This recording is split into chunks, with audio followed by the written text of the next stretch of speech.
It's a brand new day here at Breakfast Central. Thank you for joining us and starting your morning with us. We hope to continue some of the stories that have been in Nigeria's news space for the past 48 hours, as well as bring to your notice the fresh stories and latest developments. I am Olive Emodi, and you're welcome to the show. And I'm Joe Hansen, welcoming you to Breakfast Central today on a Wednesday morning. Well, it feels really good, and I can say that we are ready and set. The question is, are you ready to ensure that you walk with us for the next 3 hours? Very interesting stories, especially from yesterday, where the Federal Capital Territory came to the limelight. You did have the FCT Minister commissioning. The commissioning started yesterday, and it came with a lot of celebrations. There were and are videos of the FCT Minister, doing his usual fantastic dance. And then there are arguments upon arguments on why he should rename a very popular center after the president. But what you see on the screen there is another conversation that we're going to have today on Breakfast Central. The commissioning of the Lagos-Calabar road. You could call it a super highway or whichever way you want to call it. I'm just trying to borrow the words from Mr. President. There's a lot of controversy around that story. And I also have a testament, let me use that word, to follow up with those stories and this particular one that we're going to have here on Breakfast Central. But in the meantime, I want to say welcome and thank you so much for being here today. Don't forget to follow us on all socials.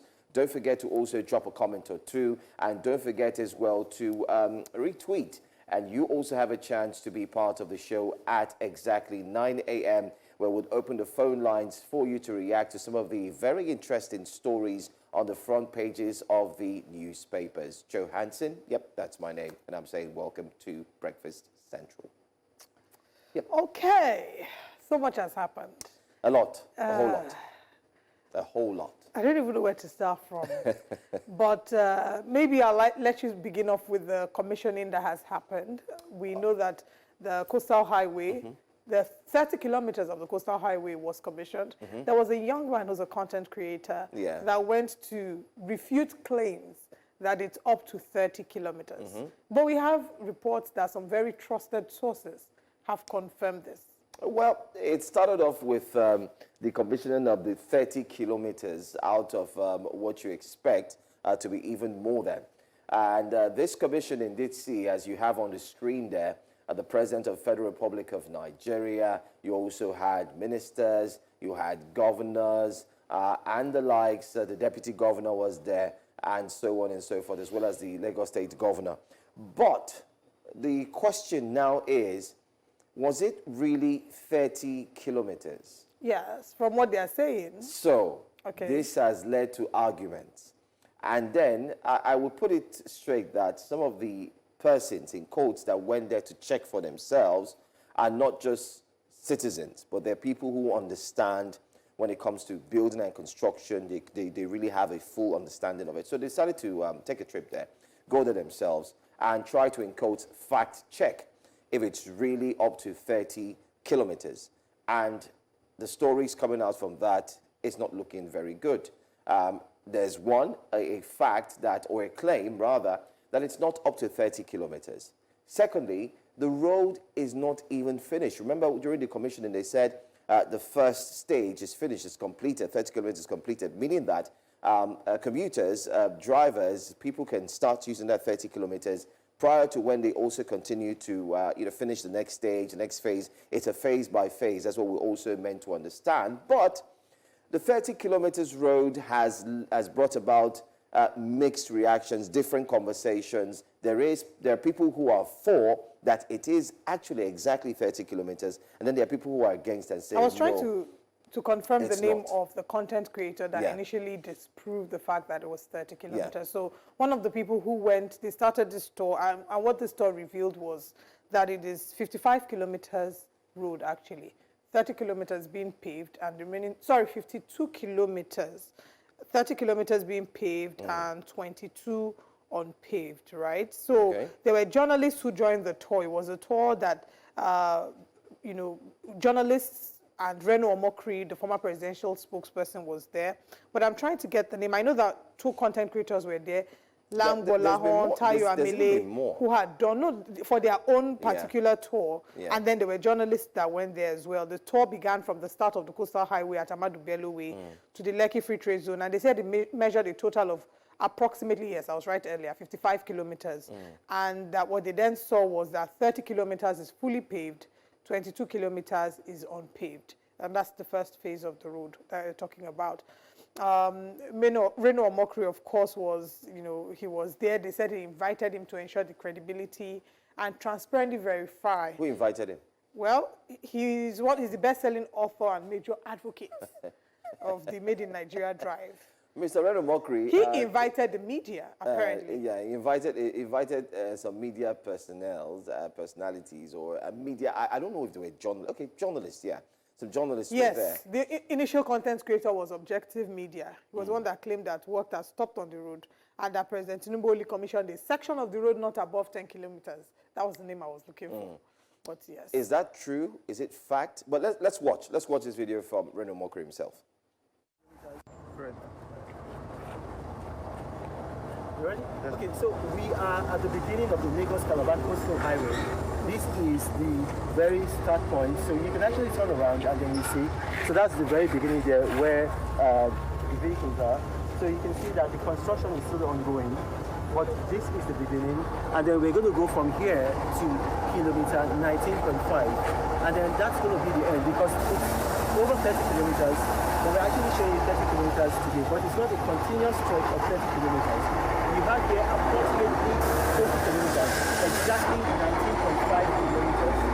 And then between Eleko and Oku axis, there's going to be 17.4 kilometers of just gravel road that is being settled, is being stabilized. And then afterwards, from the Eleko end, walking back, there is at least 10.5 kilometers, possibly more, in fact, actually more. So, Bola, you want to say something?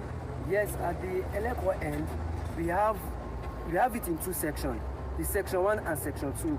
For the section 1, we have roughly more than 5 kilometers. From section 2, we have above 5 kilometers. That's what we have at the Eleko end. Okay, so when we get to the kilometer 19.5, Bolahon is actually going to go all the way to Eleko. So Eleko is close to the border of Ogun State, so it's going to take a while. Some of these journalists have volunteered to go with him. He's going to go with a drone. This drone, and you're going to see it, is going to be given to each and every member of the public here, as well as the journalists. We've got Arise TV here, we've got Vanguard, we've got Premium Times.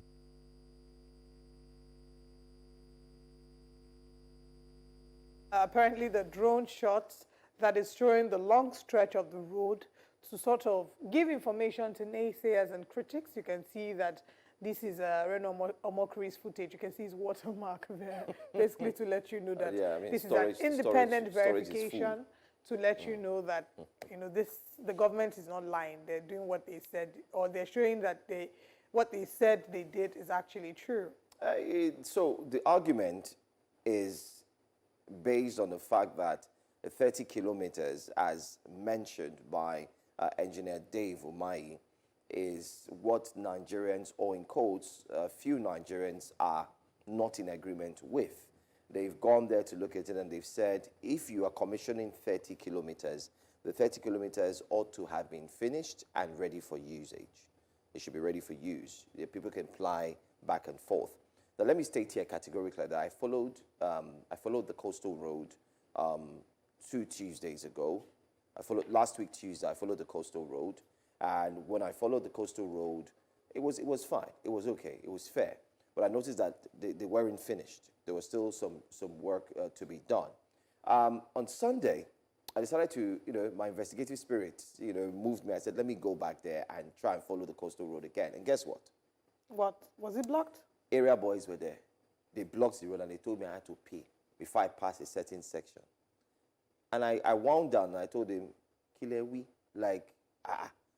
just to let them know, listen. It's because you wore suits. We've been full. No, I wasn't wearing suit. I was on a native. And I said, what are you saying? This is the road. We're here and we're fully. They said, the other one said, file, let him go. And I said, wow. So a road that has not even been, we've not. Anyway, I passed. Now this is where the challenge was. As soon as I went further down, I got to a certain place where there was a tractor, and they moved the tractor and blocked the road again. So did you have to go back? And someone else came from the tractor and said, oh, before I pass, I need to pay. What? Oh, yes. Oh, yes. You can quote me. You can quote me. You can quote me clearly that someone else told me clearly that before you pass this road, you have to pay. And I told him, a road that was just commissioned, a 30-kilometer that is open for usage, okay, I need to understand. And he said, no, you have to. I told him, sorry, I can't pay. Eventually, after back and forth, he allowed me pass. But I saw him, taking money from some other person. And and then he said clearly that we are the ones that walk here. Oh, my goodness. Anyway, I passed, and I stopped I was able to divert, especially at, is it New Road or something? Yes, that's where I came out from. Now, guess what? Yesterday, a cousin of mine, sent me a message. He was late, and he said, okay, let me follow the road. And he was told to go back. The road has been blocked as we speak. That there were soldiers everywhere. They said, no, go back. That the road is not opened to motorists. It's blocked. Nobody should use the road. Well, my own is if it's not open, it's okay for it not to be open. But the fact that Agbero will be on the road and start ensuring that they're collecting money from people. The major things that we complain about in other parts of Lagos, we don't want to see that here. These people are opportunists that would take every opportunity to extort Nigerians. And they wore the contractors, So they're probably they're probably right about being part of the people that work on the road. These area boys were not. It was just possibly clothes that they had picked up for themselves and put it on, and they were addressing. It was obvious, and they said this is what. But this is the point. The point really is this: if the road is not motorable, then why commission? Why commission? Well, maybe the commissioning would be to let Nigerians know that they've done enough work, right? Because that was one of the most debatable projects of this administration. Seeing how a number of businesses had to sacrifice, the landmark business, for example. A number of businesses had to sacrifice their means of livelihood. A number of apartments had to sacrifice their residences because of the Lagos-Calabar Coastal Highway. So I think it was very imperative that they carried Nigerians, and they continue to carry Nigerians along to let them know that this wasn't just some loud noise we're trying to make, we're actually walking the talk, right? So I can understand the commissioning, even though a number of people will criticize what the commissioning is about. Anyway, let's move on to our next story in true fraudster fashion. And you might call us prophets, because I recall that Johansson prophesied on this show that another fraudulent scheme was going to emerge, and that even with the same CBEX having crashed, that if they had come back and asked people to pay, that people will show up and pay again. Guess what? News reaching us is that CBEX is back, and in another manner, defrauding people. Again, the crypto bridge exchange, popularly known as CBEX, weeks ago came to the spotlight because of the news of Nigerians having lost millions of naira to this Ponzi scheme. The EFCC got into the conversation, started making investigations and arrests as well. Now, as at yesterday, the reports we hear are that the users of CBEX platform can again see their initial investment balance. But those who have invested over $1,000 have been asked to pay $200 if they are to be able to withdraw their money. But those who have under $1,000 are asked to pay $100 to be able to withdraw their money. So basically, look, you can't touch. For you to see that the money is back, take a look at this. But if you want to be able to withdraw your money, then you have to pay some money. So they're asking for $200 for those who have over $1,000 and $100 for those who have invested below $1,000. One of the victims was talking to a news agency and saying that, it makes no sense for her to make a fresh deposit. And I hope that Nigerians are wise enough to see this for the scam that it is. I think this is also disrespectful to us as Nigerians, disrespectful to our law enforcement agency, that EFCC is investigating this, and they have the nerve to come back. It's not. It's such a slap on our faces as Nigerians. It's a slap, it's a disrespect to our intelligence, and a slap on the faces of the Economic and Financial Crimes Commission. Because if EFCC has stepped into the matter, you have the nerve to be like, you know what, I'm coming back in full swing. Do your worst. That's the what they're telling the FCC. Do your worst. They're really telling them. They're really pushing it. And sadly, it's not even the EFCC that I'm worried about. I'm worried for the Nigerians. The naive. Would I call them naive? Some of them are naive because they don't know. I would want to replace naive with the greedy Nigerians who have heard, they've seen, but they will still carry their two legs, their head, and go back there. So, by the way, the total money that was lost, 1.2 trillion naira. My goodness. Trillion. You know, And they're about to not cash out millions, some more billions because I can bet you that some people have already started paying this $100 and $200. And the thing with scam is fraud, right? And it's the same way with terrible investment. Sometimes you just think, I've already gone too far.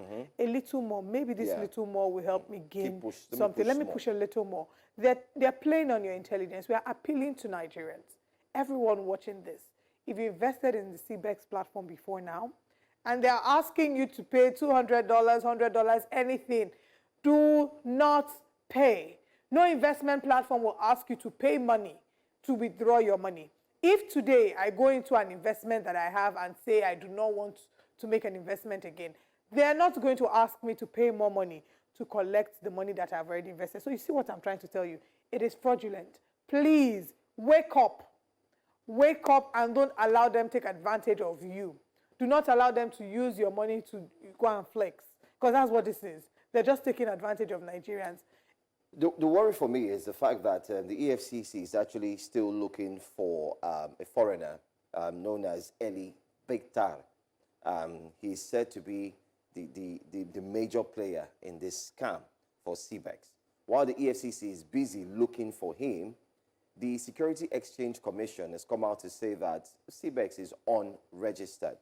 And mostly, they said they're not certain of their 100% return on investment, of course, which is ROI.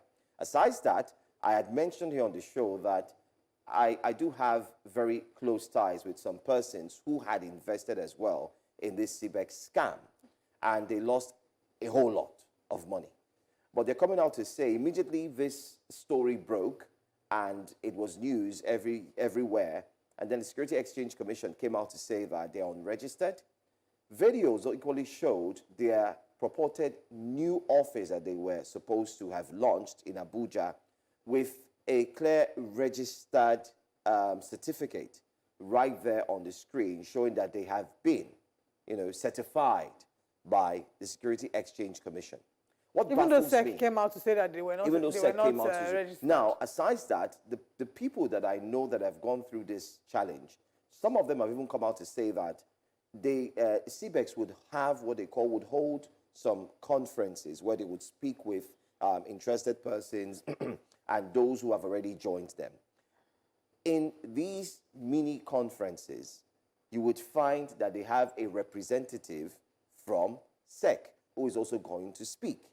And if this has gone on for so long, I also feel that the Security Exchange Commission should also join hands closely to ensure that they do not come back. Because if they are back, and it's much more like it's business as usual, are we that permissive? My own is, how is that platform still active? Thank you. How do they still have access to the platform? Do we not have some sort of tech that can ensure that they disconnect their access from the back end? Isn't there a way to go around it? Because again, they are manipulating the vulnerability of Nigerians, because the people who have invested are in a very vulnerable place.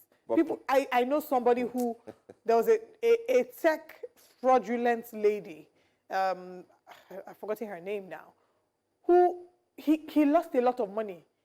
He lost a lot of money. He lost millions of money. So when you hear things like that, you're in a vulnerable place. Some people have lost their life savings. And when you tell them, just a little $100 extra, a little $200 extra, it looks like, okay, this is just a sacrifice I'll make for a bigger picture, right? So, first of all, the platform should have been shut down. While they're doing the investigation, the platform should have been shut down. I don't know why the platform is still running, why they still have access to the platform to view their balance.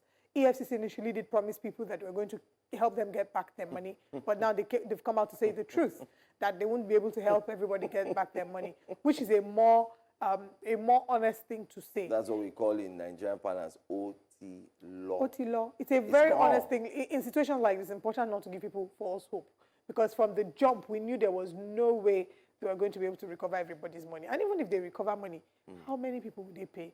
How many people would they not pay? How do they have a document, a record of everybody whose money Thank you. That's was it. invested? Do you have the database? Do you have the back end? Do you have access to this application? Or better still, do you have access to the back end? Now, don't forget that they also arrested almost, I think, about 6 persons. And they had mentioned that the arrest would actually promote over about 100, was it 1 billion naira or something, to see how they can get that from them. These persons you've arrested, whether you like it or not, this scam, like we mentioned, is not the first that is happening here in Nigeria. Aside from MMM, there are reports that there are still over more than 40 of a similar, quote, CBEX scam that is ongoing now as we speak. My goodness. The question is, what is the Security Exchange Commission doing? What is the EFCC doing? Or is the EFCC too busy maybe chasing Yahoo boys and not focusing on what they ought to do, which happens to be like their priority? Because your priority simply is, this is one of your priorities, your key priorities, which is if you have scammers hiding under the guise of, oh, we're going to give Nigerians hope, we're going to ensure that Nigerians would live a better life. All they need to do is put 100 naira and expect to get like 5 million naira. Many have even called on the betting companies and said, while some of them are very, very genuine, others are starting to look like a scam as well. And they've told the Security Exchange Commission, well, not really them, but this time they told EFCC, please, you need to pay attention. But everything seems to be on a hush-hush. Maybe the EFCC needs to review and take a look at their strategies. Yes, is looking for people that spray money in party. This girl just turned 30 yesterday, so they'll probably go and check if she sprayed money in her party. Whereas this is an indictment, by the way, on the EFCC. We usually have the spokesperson who joins us here on Breakfast Central. And we're also using the opportunity to see, maybe we'd have an invitation once again sent to him. Let him come. And let's talk about. I beg you. When you said we have an invitation feels like they're inviting because us. CBEX, I don't have that kind of money. Guess what? It is, for me, as far as I'm concerned, this is a slap on the face that CBEX is back and still operating. Now, let me use the word. It is in operation by telling former members or members that, oh, we are back and you need to pay this to get this. And let me warn those who are on this CBEX platform. If you are deceived and they're telling you pay this, what they're trying to do is to do a final cleanup. Your money will be gone. You will not get it. Oh, yes, the same day they reported CBEX, I said here on this breakfast show that someone I knew who also lost money told me that the moment they had issues, they quickly opened a new WhatsApp account and called that one premium and told people that this one you'll be earning in dollars. And people she said she just went in there to see for herself, and she said she was shocked. People were moving in and saying, okay, we're ready, let's go, don't worry. I know you guys will sort that one out, but let's start this new one, we're ready. Can you imagine? Imagine. Okay, let's move on from CBEX and hope that people will not fall again. Just to wrap up this CBEX conversation, to say that if you invested in CBEX and you lost some money, our heart goes out to you. But to ensure that you do not fall prey again, please do not further invest in CBEX until in fact, don't even invest at all. Also, I think it's important, if you need to make investments, you speak to investment experts. Your bank has them. They have mutual funds, and there are different investments you can, put your money in. If it's too good to be true, I promise you it most certainly is too good to be true. There's a percentage. By the time they're offering you 50% interest, 100%. It's okay, 50%. Some people, depending on how, the higher the risk, the higher the reward.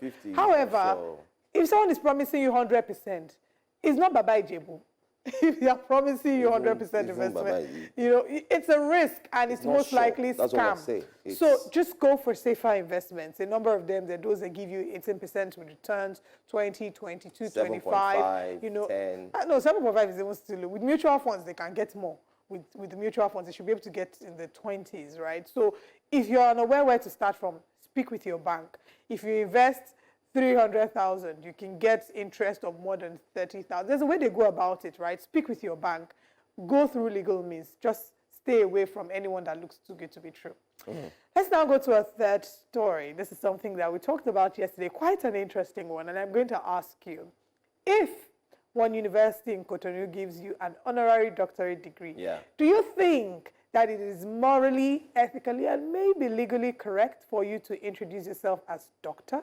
Olive, be careful. You are talking to Dr. Johansson here. I'm sorry, as doctor. a doctor. And by the way, let me warn my directors and producers. They not put doctor on your name. Going forward, maybe you should address, you put doctor at the start of my name. What kind of doctor are you? Native doctor? You know, there are different types. You can explain. Well, well, the news reaching us is that it's been made illegal in Ghana. In Nigeria, however, there seems to be a pandemic of doctorate degrees. Everybody and their mommy and daddy have become honorary, they've become doctors, right? And there's been I actually should have gotten a list of Nigerian celebrities who have gotten their doctorate degrees and maybe publicly refer to themselves as doctors. But first of all, going back to Ghana, why did Ghana do this? First, to prevent deception and to protect the integrity of academic qualifications. If somebody has gone to get a doctorate degree, studied for years, their PhD, their thesis, their project defense, it's to ensure that you give the honor where the honor is due, and also to prevent proliferation of fraudulent academic institutions. Because if you listen to a number of the people who have gotten honorary doctorate degrees, some of them from sham universities that you've never even heard of, and you're wondering, is this even an accredited university in the grand sense of things? Now, I'm going to give an example, the same one that I gave yesterday. Chimamanda Ngozi Adichie has several honorary degrees. You will never hear her introduce herself as Dr. Chimamanda Ngozi Adichie. Never, because she recognizes that these are honorary doctorate degrees. However, if you need to mention, which I think it's important, and it's a thing of, it's a thing to be applauded, that your university or your alma mater or some university, accredited university, decided to honor you for your contribution in your field. You can mention Olive Emodi, an honorary doctorate degree recipient of so and so. You can mention it in your profile, but referring to yourself as Dr. Lagbaja because one and this particular school keeps coming to my head, this particular institution keeps coming to my head. But if I let me not call them, because they've given everybody, they've given everybody in Lagos a doctorate degree. Do you know who I am? I think this is where the genesis of the problem is for Africans. There was a time this thing became a problem on X, where people were now giving themselves doctor of social media, doctor of this one, doctor of all sorts of things. It was such an interesting time. But that's not to downplay the importance of honorary doctorate degrees. Exactly. If you've contributed to an institution, for example, having done my part in media, showing up every day over the course of how many years, if my university says, you've made us really proud. So we want to give you an honorary doctorate in media, right? And they decide to confer that or give me that honorary award. I will accept it. However, what will be fraudulent is parading myself as a doctor. A doctor, there are two types of doctor. A medical doctor or a PhD doctor. So you're either an academic doctor or you're a medical doctor. If you are not either of the two, an honorary doctor. Stop calling yourself I think doctor. we need to also mention that there's a difference between a doctor of philosophy, which takes a lot of time, effort, and that's the academic one. Read, it's research-based, you take your time, you spend hours, countless hours, some take as a PhD doctor. So you're either an academic doctor or you're a medical doctor. If you are not either of the two, an honorary doctor. Stop calling yourself I think doctor. we need to also mention that there's a difference between a doctor of philosophy, which takes a lot of time, effort, and that's the academic one. Read, it's research-based, you take your time, you spend hours, countless hours, some take as long as a year, maybe 2 years,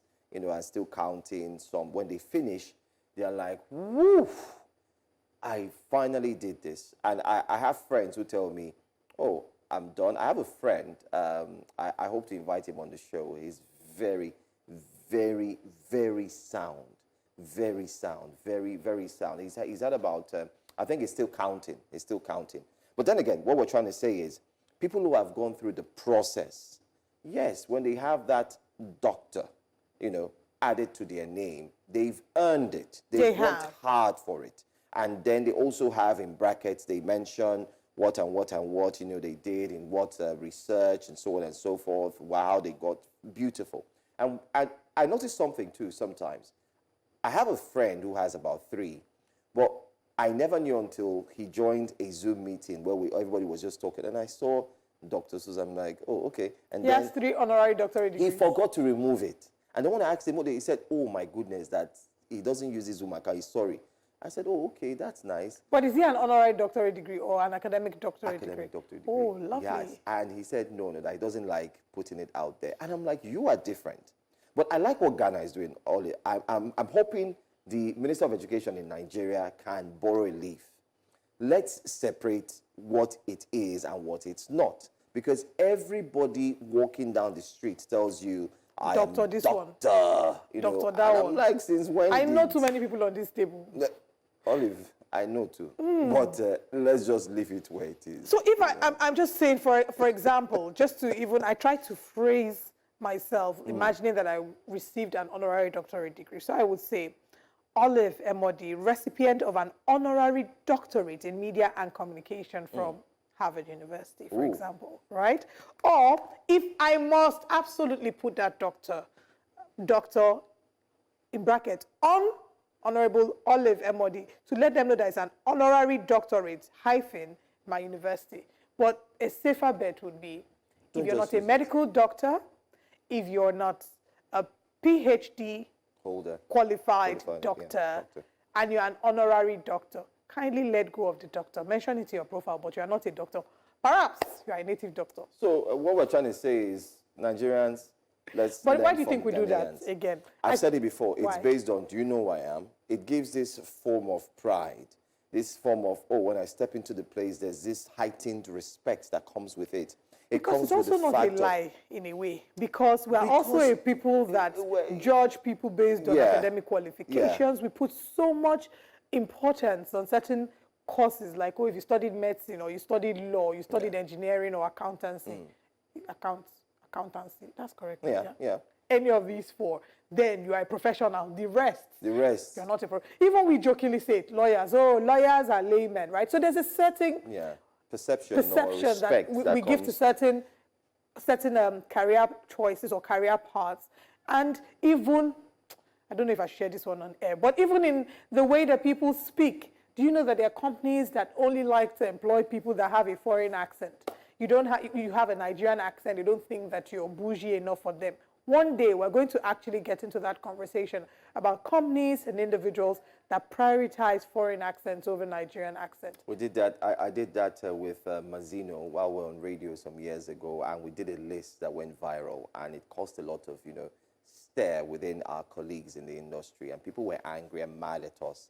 Good enough, there was no Insta blog, a few social. They would have taken it up and it would have led to a conversation. No, but it's a conversation we need to have. You're right. The Nigerian accent is a beautiful accent, and we need to be comfortable and proud of our Nigerian accent and not continue to further stereotypes that unless you sound British or American, you don't sound good enough. There's a way the Kenyans sound. They're very proud of how they sound. I am very happy. Do you understand? I'm very happy. You go to Uganda, you hear someone from Uganda, you automatically know this person is from Uganda. In the same way, when you hear a Nigerian speak, you should be able to say, this person is Nigerian. Well, it's all right, Mike. Olive, I'm very sure that the government officials watching now are saying, thank God they are not taking on us this morning. They are taking on issues. Let's tackle each other. Let's tackle issues ourselves. Affecting the situation of things in the country. But that's all we're going to take on Wake Up Conversations this morning. We've taken a look at the Lagos-Calabar, the expressway.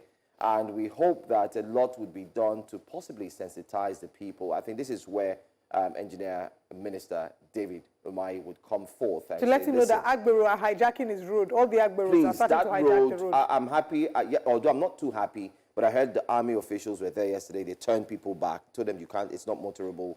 But I experienced it. The Agberos are starting to be on that road. They're getting on the roads. They're putting blockades and telling you, Owoda, before you pass. I'm wondering, is this what That's a smart city. In short, let's leave all the conversation. Let's bring to you what our top stories look like today on Breakfast Central, and then we go straight in. This morning on Breakfast Central, we'll look at Lagos PDP as they react to defection statements, especially the ones made by Jandor, and not forgetting to the conditions given by the FCT minister. Search intensifies for the 7 children missing in Agbo. I hope I got that pronunciation right? Anyway, Peter Obi declares worsening security hardship, and there's also a fight back from the federal government. Group demands reinstatement of Governor Sim Fubara as we count down to June 12, which is just tomorrow. And then we have the front pages of the papers. Make sure you tune in, and you can call in as well. Stay with us. We'll be right back.